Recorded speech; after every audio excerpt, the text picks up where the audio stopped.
Arafati, dita që ndryshon fatin, mos e humb shansin. Smundja jote e ka Arafatin e saj. Puna jote e ka Arafatin e saj. Studimet tua kanë Arafatin e tyne. Martesa jote e ka Arafatin e saj. Kjo botë dhe ahireti yt kanë Arafatin e tyre. Lutju se lutja në këtë ditë është mustegjabe e pranume.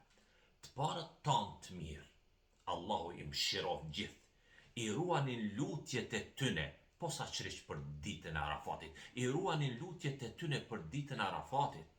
Njëri prej njerëzve të mirë thoshte, nuk jam lutur me asnjë lutje që në ditën e Arafatit e që të ketë rrotulluar viti pa u plotësuar ajo çka kam kërkuar nga Allah, vetëm se e kam parë realizimin e saj ashtu siç agon drita e mëngjesit.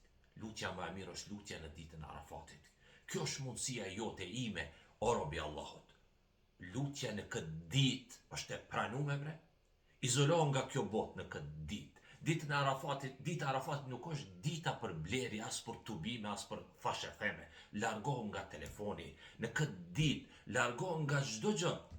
Ndërpritni punët. Kjo ditë kërkon mobilizim të plot. Kushtoja plotësisht lutjes. Kjo është mundësia jote. O ti që e ke ngarku veten me gjunah, mëkate. O ti që e ke nxirr librin ton me gjunah. Kjo është dita jote për të zbardhur regjistrat e tua. Ktheu te Allahu.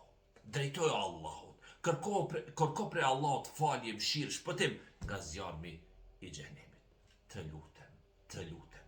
Ty po të them, vëlla motor. Po pra, pikrisht ty po të them. Shëno kërkesat. Dhe në ditën e Arafatit, lute Zotin për një me, pasha Allahun. Pasha Zotin, keme pa se si Allahu do t'i dhuron gjitha që Allahut ti